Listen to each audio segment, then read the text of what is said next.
afternoon and a very warm welcome to all our parents, the parent community at Intelligence Plus, and all the people joining us today live and who will be watching this video later.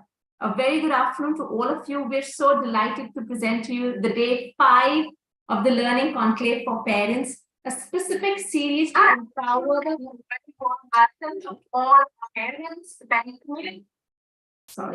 The whole series is meant to empower parents with the right strategies, the right methodologies, frameworks to get insight and to really empower them in their parenting journey. And today, in day 5, we have a very specific and a wonderful topic, which has been really the crux of the entire parenting journey, because raising confident, positive, inspiring children is a lot to do with how the parents communicate with children and how they can positively discipline them, because we consider that as one of our primary roles, but a lot of times it messes up right there. So today's topic is communication strategies for positive disciplining. And for that, we have a wonderful speaker, Mrs. Sonia Kota. She's a certified parenting coach. She initially pursued her MSc in International Business from the UK and was a senior school mentor and was then a foreign education counselor. Motherhood carved a new way for her, and she took up the course of being a certified parenting coach, first for herself and then for her daughter, and then she thought she could help more people and families in the process. Hence, she's also a parent coach with us, and she has been speaking widely on the topics related to parenting, sensitize parents on the communication that they could do with children, and so many more topics with respect to early learning and parenting and brain development. So on that note, Sonia, we're so delighted to have you with us today to share precisely what it takes to really communicate positively and build this whole sense of discipline, positive disciplining in the right way for our parents. We've heard earlier speakers talk about building the right bond, about early learning, about connecting with your child, but this has been something that we're really looking forward to. So on that note, thank you so much for honoring us with your time, and we welcome you for the session, and over to you now. Thank you so much, Pranjal, for this beautiful introduction, and it's a pleasure to give my take on this topic to all the parents out there. So let's all just quickly begin with the topic for the day. Yeah. Mm-hmm.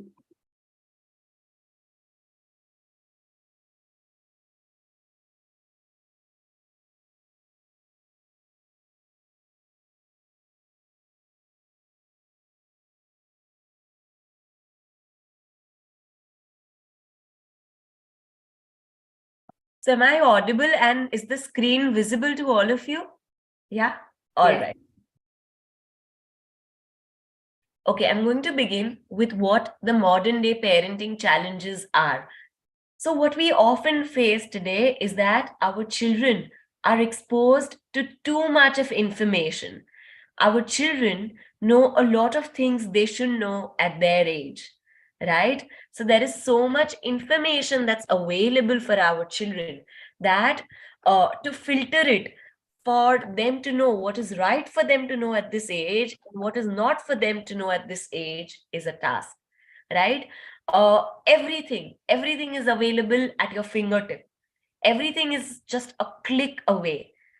So children are exposed to a lot of information, excessive social media, excessive screen time. I think this is one of the biggest struggles that we are facing. So while we were children, we had limited information. So only when we acquired those books were we able to gain particular kind of information. Only when we became a particular age did we get some kind of information. But today, everything is freely and readily available. So this is one of the biggest parenting challenges that we face, that our children know way too much and they're exposed way too much to what the life ahead is. Number 2 is abundance of everything. So we now stay in nuclear families, which means, of course, smaller family sizes. Again, at the same time, we believe in having one child or at the most having 2 children. So whatever resources we have, and plus both the parents are working, the mother's working as well. So parents are working and they can very well afford stuff for their children. And each family has a max of 2 children, which means everything that the child practically asks for is given to the child. So there is no shortage that is ever created. The child is going to readily get what he or she wants. There's no value created for it, right? So that's the number 2 challenge. Number 3 is peer pressure, right? We are constantly, Doctor, sorry to interrupt you. Your yes. screen share is still on the first screen. Is that what you want us to look at? So does it read modern day parenting challenges? No, it says workshop in positive parenting. Give me a moment. Is it there now? No. Not yet.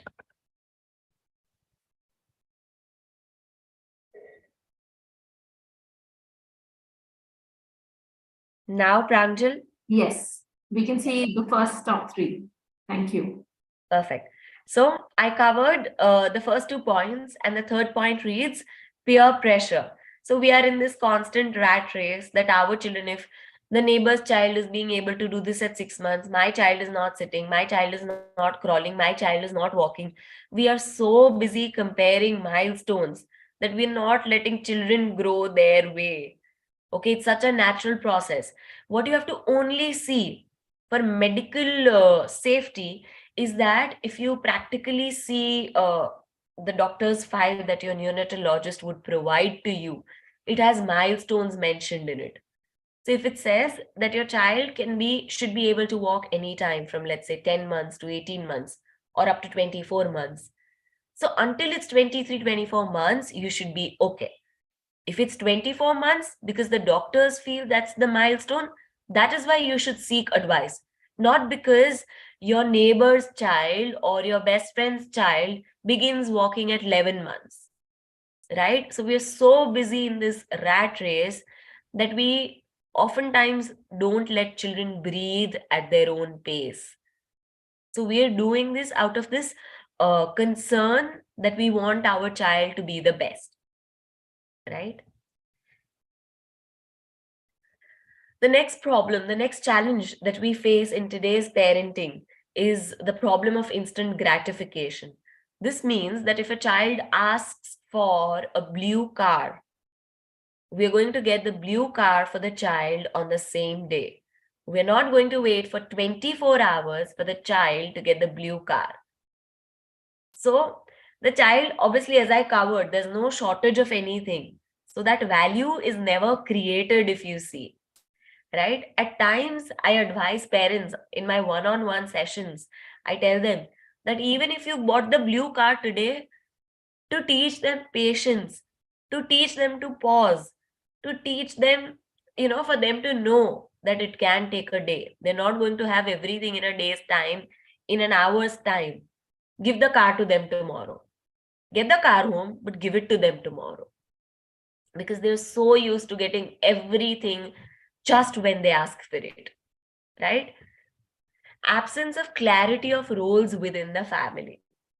So while we were young, while we were growing, so we were told that if you're hungry, you have to go to mama and you have to ask for food. Likewise, if you want to go for a holiday, let's say, then you have to go to dad. You have to ask daddy if he's okay and if he'll take us out. Today we have working moms. Today we have fathers who contribute so much. So today, even if your child wants a sandwich, the child can go to his father. And even if your child wants to go for a trip, the child can come to you. Right?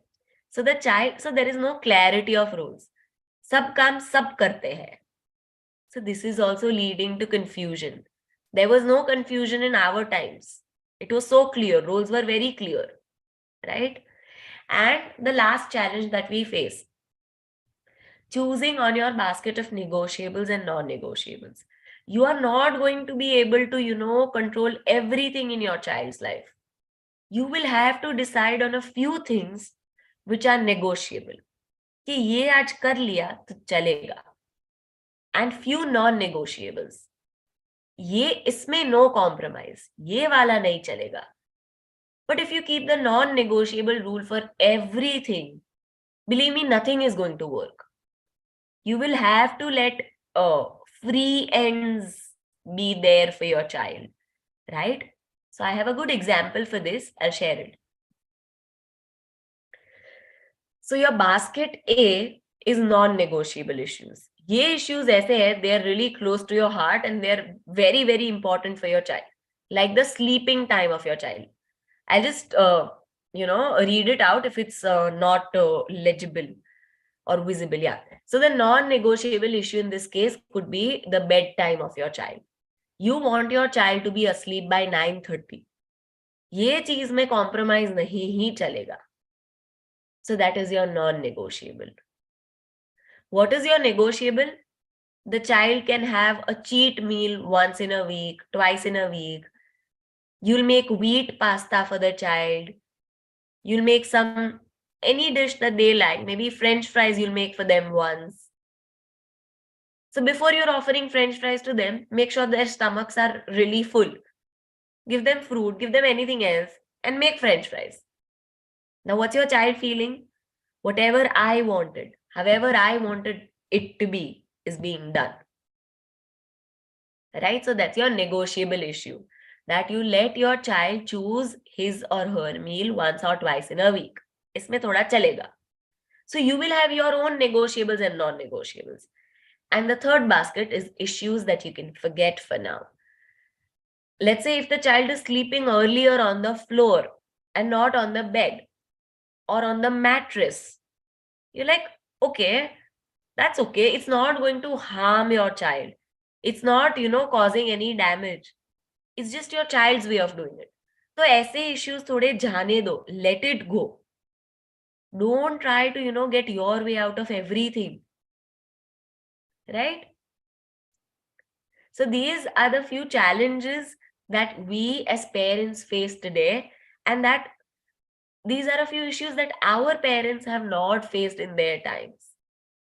So that is why modern day parenting has become so complex, right?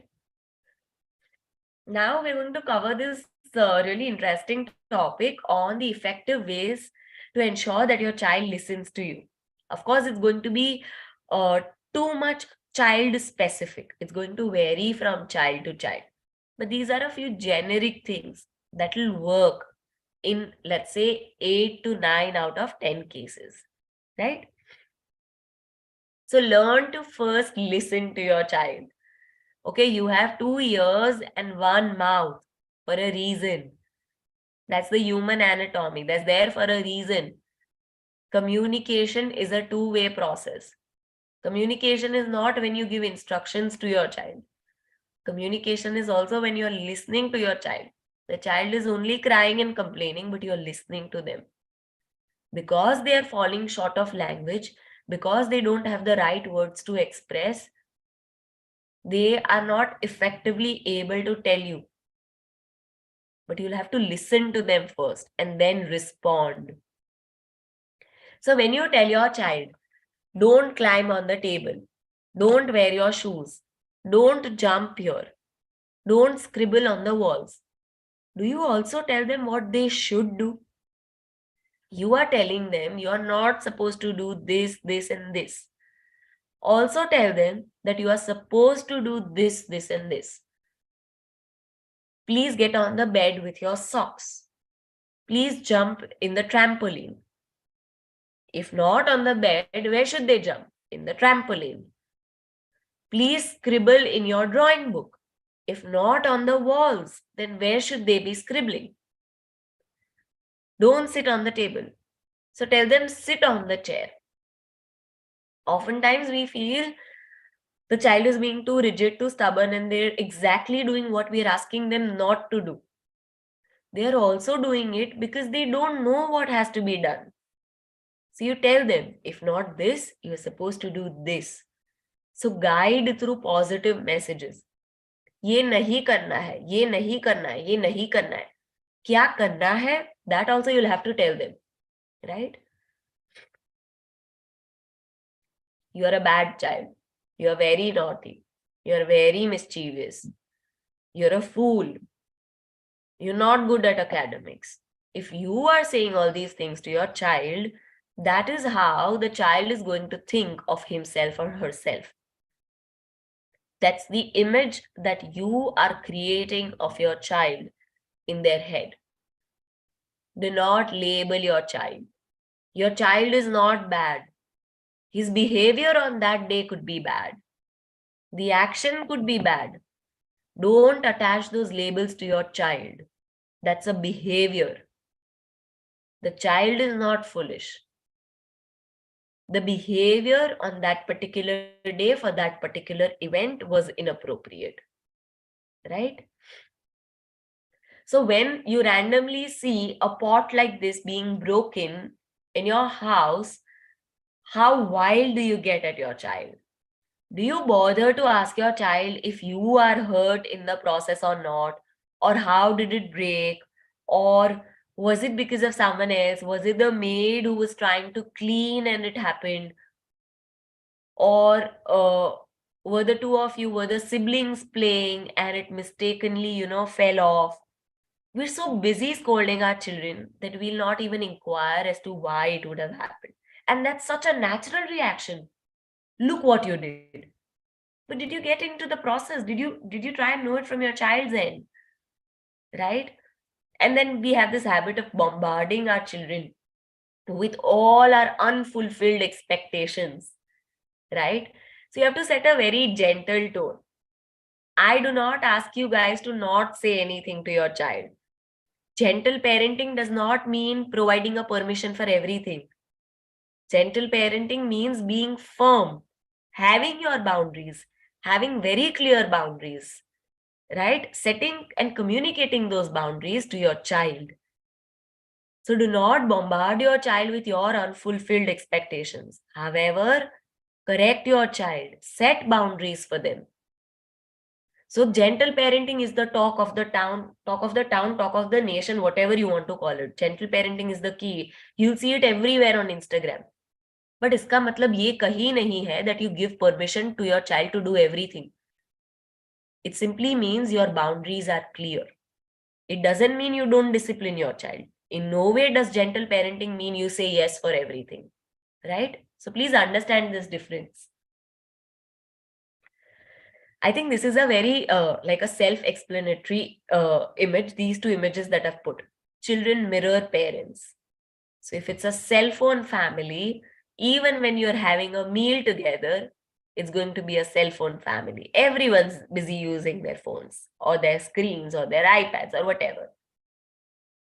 And if you're reading, that's what your children are going to mimic. Children are great, sorry, excuse me. Children are great imitators. Whatever you do, they're going to follow.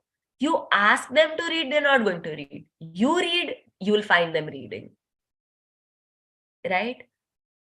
So this is what actually happens. Oftentimes, we're so busy telling our children not to use screen. However, we ourselves are so glued to our screens that they will not be able to make sense out of it. कि ये तो मुझे बोल के ये तो यही कर रहे हैं, so how is it right for them? Right?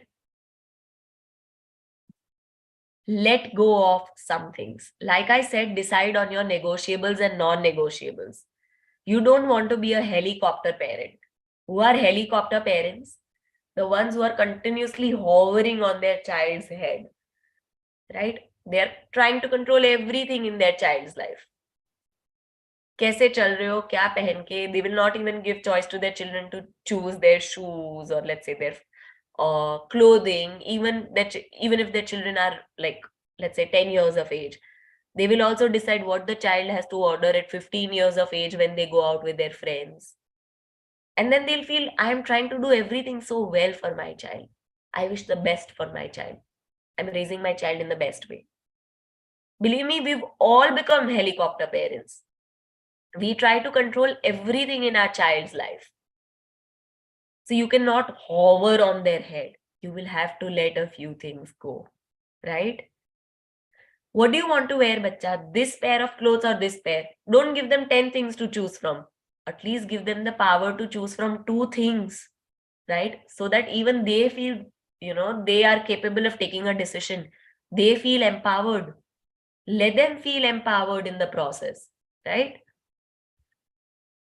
Connect before you correct. Talk a lot to your child.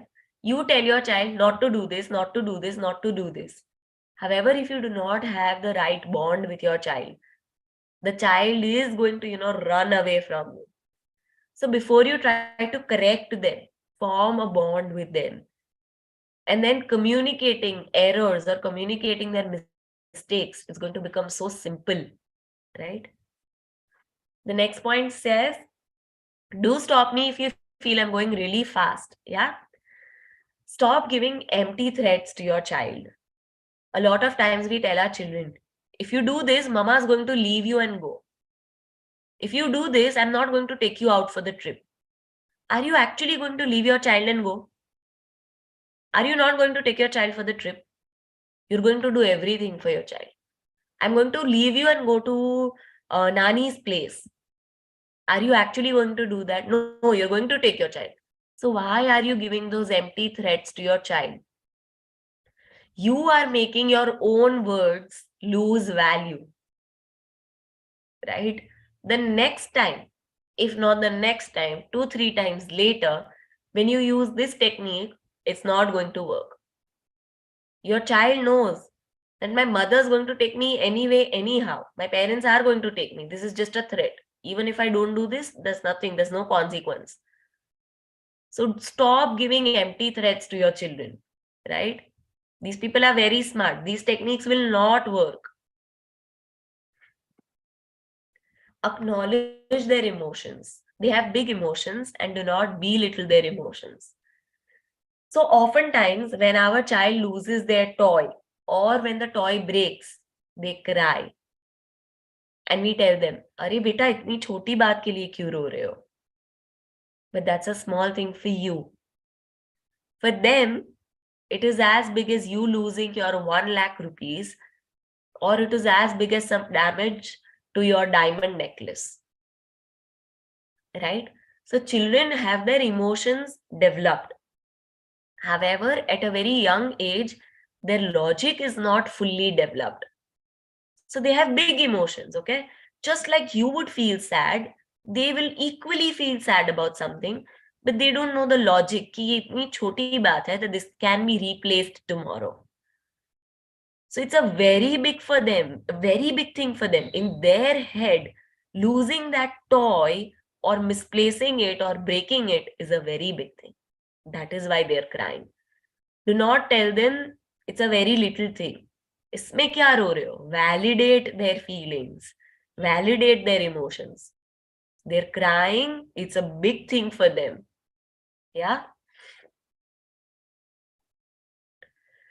Now, if you want your child to behave in a particular way, these are a few things. This is the hero method. You treat your child with honesty, empathy, and respect, and you get the outcome that you want, right? Don't lie to your children. When you tell them you're going out because you have work, believe me, they're going to understand. If you do not inform them and go, you will have an anxious child waiting for you back home. Where did mama go? Why am I not able to see her? When will she be coming back? This is going to happen because you've not informed anything to your child. Tell your child, I have work for an hour. I'm going to be back in an hour's time. You have this auntie or you have your grandmom looking after you, or dad is going to be around, and I shall be back by this time. Believe me, the child is going to be at peace. Do not lie to them. Treat them with respect. Are you disrespectful of your in-laws? Are you disrespectful of others in your family? So this is the person who loves you the most. Show them respect. उधर जाके बैठ जा. अरे, why would you speak to your child like that? Just because that person loves you unconditionally. You cannot behave like that to your child. Right? Powerful strategies to empower your parenting and form a bond, an everlasting bond with your child. Yeah, so this is the next topic. Guys, so towards the end, I'll be taking doubts if you have any. Yeah, let me know if it's too fast. Thank you. So I'll just read this fact. According to the National Scientific Council on the Developing Child, children growing up in a warm, sensitive, and responsive environment have healthy brain development, which makes them more successful at school. So obviously, how the environment at your place is affects the academic success of your child as well. A secured child growing in a positive environment is very likely to perform better at school, right? Begin with trust in all parties. So there are three parties here. The first party is you. Trust yourself. Trust yourself that you are doing the best for your child. Trust the child. You have to also have that faith in your child that your child is trying to understand everything. Your child is cooperating. Your child is learning. And trust others. So also trust the intent of the grandparents, right? This is just an example. Even they wish the best for your child. Why would anyone have any kind of evil intentions for the child? So trust everyone who's helping you in the process, that everyone has a positive intent. Everyone wishes to do good. If you are leaving your child in the care of the grandparents, come to terms with that fact that if they are not giving, excuse me for a minute, please.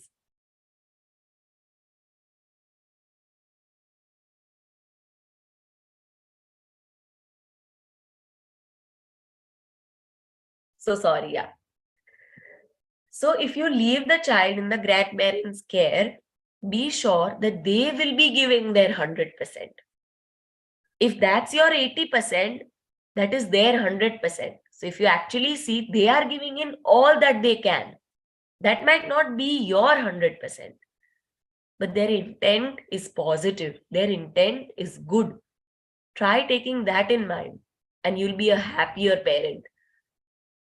They might not be treating your child the exact way you do. They might not be doing brain development activities with your child, but they want the best for your child, right?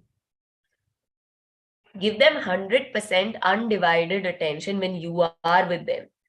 So if you are sharing a meal with your child and you're busy using your cell phone, and then you say, my child and I were in the same room, we were having a meal together and we were sitting in the same room, believe me, that's not helping. That's not quality time.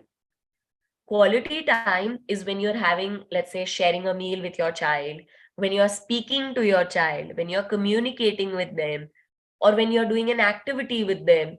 Let's say you're playing a board game together, you're doing some sports activity together, you're doing gardening, cooking, etc. Or you've gone out, like you've gone for an excursion together. Sitting in the same room and using your devices is not being together. That's not quality time. So I do not ask you to give 24 hours to your child. That is never required. You never have to give your full day to anyone. But in whatever time that you are there for your child, give it your 100%. Give it undivided attention. Right? So even if it's, let's say, 2 hours of the day, 15 minutes of dancing, 15 minutes of music, 15 minutes of reading a book, 30 minutes of going to the garden, 15 minutes of an activity. If it's coming to a total of 2.5, 3 hours, it's more than enough. It's so good. You don't have to spend 24 hours with your child. No one says you're a good parent only if you're available for your child 24 hours. That's a wrong notion. Only if you're sacrificing your career, you're a good parent. No. Right? Always start early. So obviously, if you start working on building the relationship with your child now, it's going to blossom better. Right? Your children are always going to be connected to you. Your children will feel very comfortable in coming back to you for little things.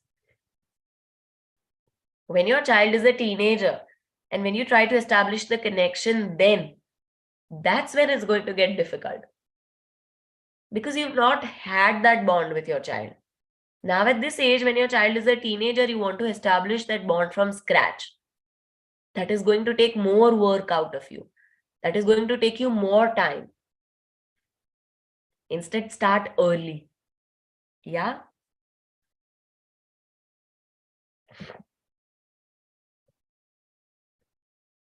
Is my screen frozen? Okay, yeah. Encourage, encourage, and encourage. This will build their self-esteem and self-worth. How you talk to them, how you tell them they are, is how they are going to think of and about themselves. You tell them you're not good enough for this. Your child is going to feel, Mama, any which ways feels I'm not good enough for this, which means I'm not good enough for this. You tell them you're worthy of this. You tell them this is your level. This is the standard. This is where you can reach. And that's what your child is going to feel about himself or herself. You tell them you have a very high grasping power. Believe me, they're going to take so much more efforts to grasp new things. But that's how you should be talking to your child. I do not ask you to, falsely praise your child. But you have to keep encouraging them. You have to keep motivating, appreciating them. Right? Stop taking things personally. A lot of times, our children tell us, I don't like you. They'll push us a little. So this is very common in toddlers. They want to communicate something very different to you, which they are unable to communicate through words, which you are unable to understand because they're not using words. That does not mean your child has any negative emotions or feelings for you. Believe me, your child is one person who loves you unconditionally. Every other person will have some this thing from you that you will be doing this for them. That is why they love you. Some condition. But this little creature that you've created loves you unconditionally. So stop taking those things personally. Right? Try asking your child, what is it that's bothering you? Why are you pushing Mama? It's really hurting me. You want me to help you? Do you need any help? Could you try and tell Mama what's wrong with you today? I feel you're really upset. Try doing this. And they'll melt away like this. Right? So, this is one thing. This is one part of it. Your child loves you unconditionally. The second part is, I want you as parents to love your child unconditionally. I love you only if you are an MD, DM, whatever. I love you only if you achieve this. You cannot love your child for what you want them to be. Right? You have to love them for who they are and not for what you want them to be. Right? Resist the impulse to punish. So punishment, if you're punishing your child, it's happening at the cost of your relationship with your child. It is eroding the relationship which you have with your child. Discipline and punishment are two completely different things. When you discipline your child, you tell them what the correct path is. When you punish your child, you are only trying to penalize them for the mistake they've made. And you're only focusing on them taking up the punishment. So the improvement is gone in vain. The talk of improvement, the thought of improvement is gone when you try to punish. Right? So understand the difference between disciplining your child and punishing your child.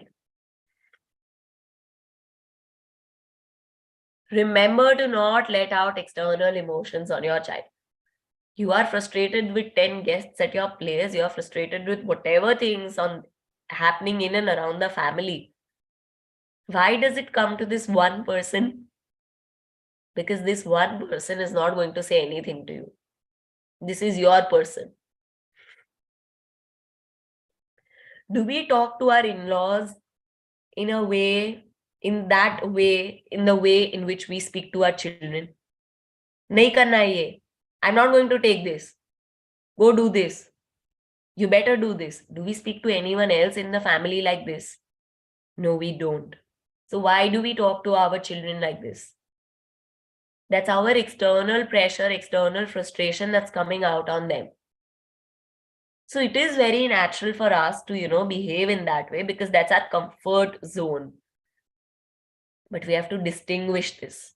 We have to separate that, right? That does not come out on your children. If that does, then that's harming, that's affecting your bond, your relationship with your child. Yeah. Listen first and then react. Don't listen to react. Listen to respond, right? Don't listen with the perspective to, give a quick reaction. Listen to their part. Be a part of their story. Try and empathize. Empathize is literally being in that person's shoe and understanding his or her situation, right? Set consistent limits and boundaries. Your child is definitely going to adhere to it. So today, if you tell your child that you're going to have half an hour of screen time, now tomorrow you're going to tell your child, today you're going to get 1 hour of screen time. Why?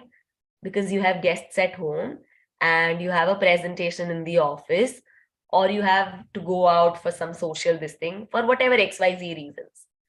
Now, day after tomorrow, you're again going to tell your child that now I am in my routine. So today you're only going to get 30 minutes of screen.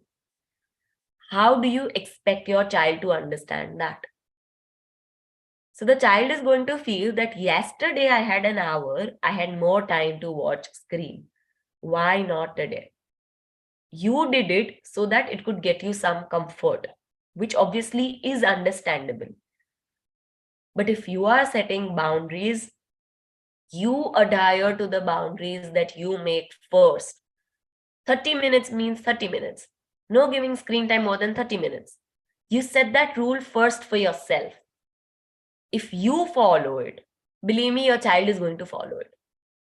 Of course, you have to give them, like, let's say, a 5 minutes prior warning. Like I always tell my daughter, last 5 minutes.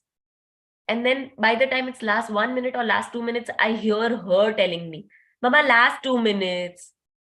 And then she says, okay, bye, Miss Rachel. I make her watch Miss Rachel. That's a show that my daughter watches.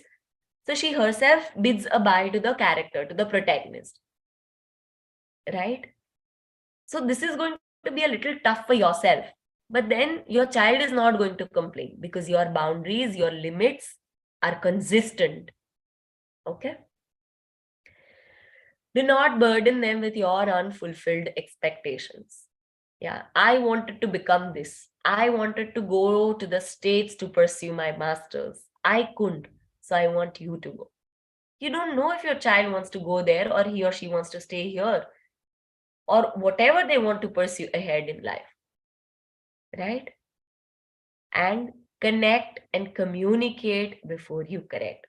Before you try to rectify, before you try to bring about changes, before you find mistakes, have the correct kind of bonding with your child.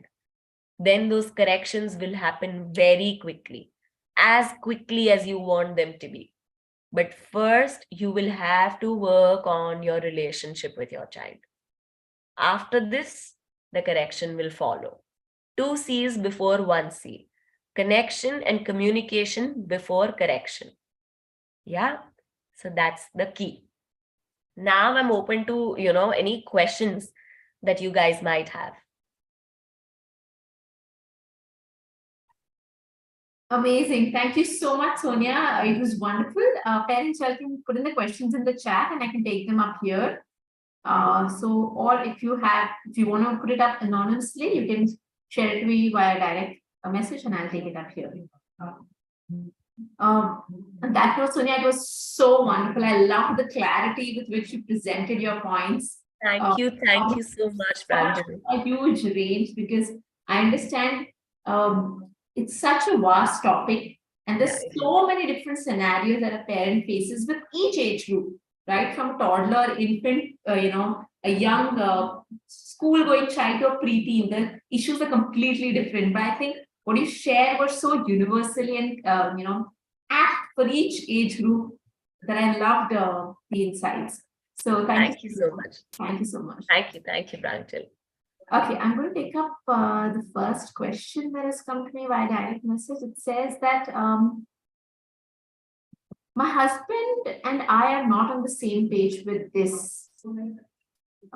So how do I lose my temper very often, but then I do try and rectify it. How do I work around this? And my husband gives one just a minute. And she's written that in Hindi English, so I'm finding it difficult. But so yeah, so her case is that my husband and I are not on the same page with this, and I lose my temper very often. So how do I deal with this, and this issue? So whenever I take this as an issue, I always tell parents, your children are really smart. They know how to find their way out. They know who the softer person is. They know who the better target is. So when you're communicating to your child or with your child, you have to be one party. You have to have a single opinion. Behind the doors, you could have two completely different opinions. I want my child to go for the trip. I don't want our child to go for the trip. But to the child, you should have one voice. Because they're going to eventually figure out कि इधर सब चलेगा. So then that is the person they're going to contact and go to for everything. इधर नहीं चलेगा. Right? So I tell this to parents, I tell this to mothers who are also staying in a joint family, that to the child, there has to be one opinion that has to be conveyed.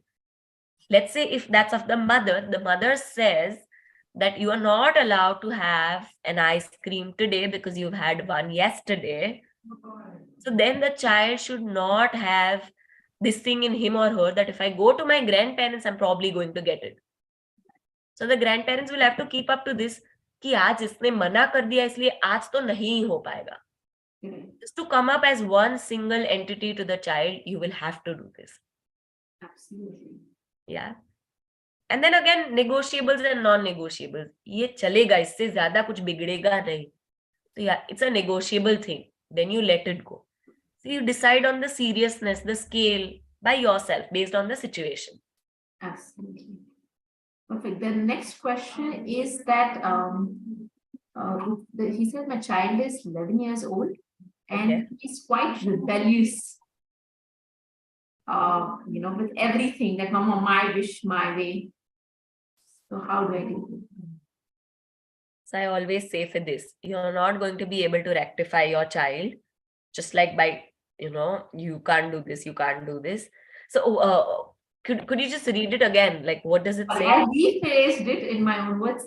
So it says, my child is 11 years old. He's quite rebellious and wants to exert his choice by saying, it's my choice, it's my life. What do I do about this? So that is because the child is not feeling empowered about anything. So like I said, we try to decide everything for our children. So a lot of times they do not feel in control or in power of anything. So maybe the next Sunday when you're taking your child out, you ask them, if there are 2 to 3 good restaurants, you tell them, do you want to go here or do you want to go here?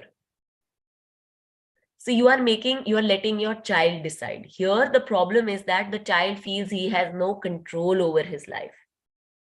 Do you want to go for a picnic, or do you want to go, let's say, to the zoo, XYZ, whatever, but you make them feel empowered. You let them make the choices. Okay, do you want to have pasta today? So if you're going to make it at home and a pasta probably and preparing pizza is almost, if it's going to take you the same time, you ask your child, do you want me to make this for you or do I make this for you? So of course, forming connection, having bond is the key. That is going to take longer, but that is the correct key. But here the child is feeling he has no control over things. So give him some power. Give him the power to choose. Do you want to do your homework now, or do you wish to do it after your sports class? Right. Something like that. Right. I so agree. Helping children give a choice and a voice of their own helps develop a confidence, and then there's less this tension of rebelling with everything Yeah, definitely. parent says. Yes. Parents, you can put this in the comment chat also. I think most of them are sending it to me via direct message. But yes, I'll take them up like that. So the next one says that my sorry, let's read this. My child always says, "Mama, हमेशा ये ऐसे करते हो," and then she'll cry out. So, how do I deal with this? Okay. So the child complains that the mother हमेशा always ऐसे does. करते हो. I think it's common. The mother is always the police, the bad cop. It's Yeah. always that.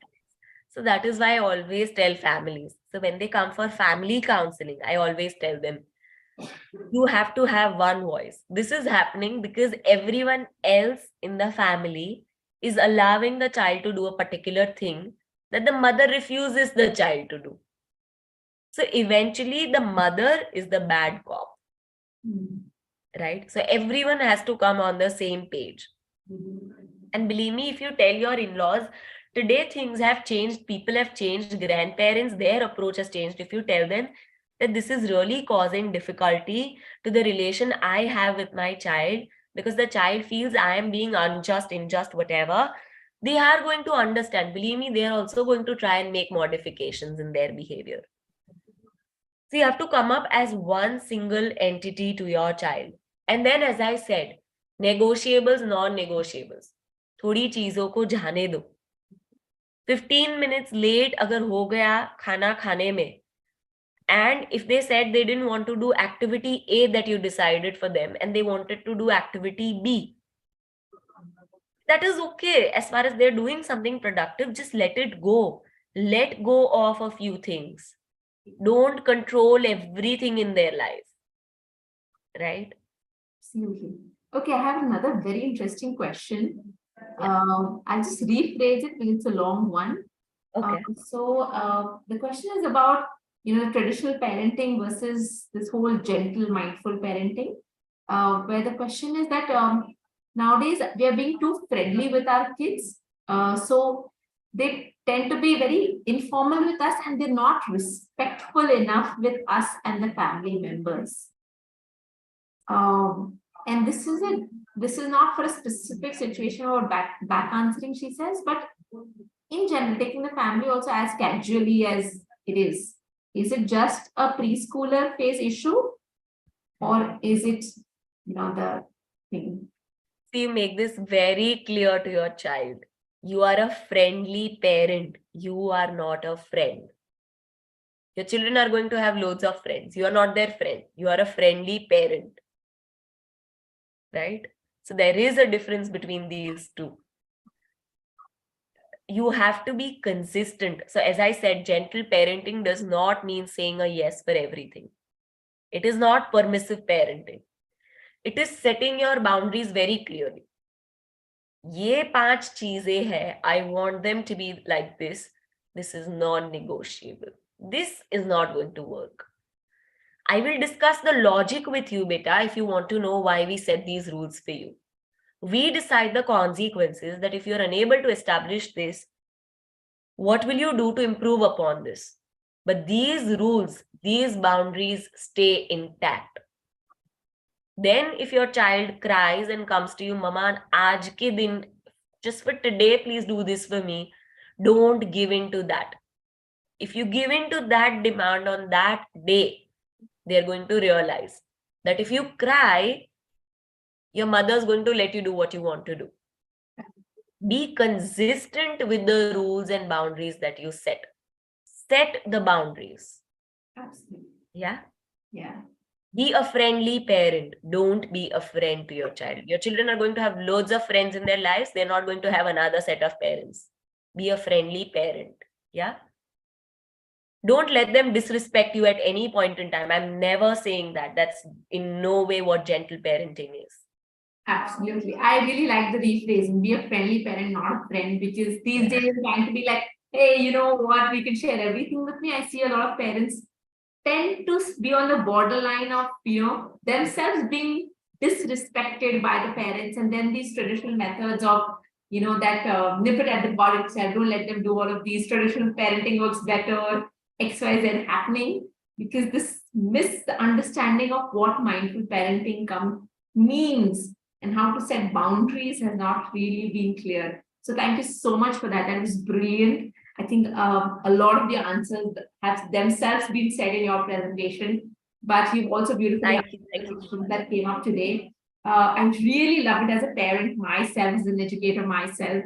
Thank you so much, Pranchal. To be able to find that clarity and the conciseness in which you presented all of these. I'm sure it's going to help a lot of parents and those who missed it today to actually ask their questions live over here. Will definitely be watching it on the YouTube channel. So, on that note, thank you so much, Sonia. We really, really appreciate your time and efforts to empower all these parents here today, and who will continue to in the times to come with the video that we will recommend to see. And guys, if you want to check out more of her work, please do check out her Instagram page. It's called Hands on Mommy Sonia, right? Yeah, Hands on Mom Sonia. Hands on Mom Sonia. Sorry. So thank you so much. On that note, we end the session. Thank you for having me, Pranjal. Thank you. What a pleasure it was. Thank you so much.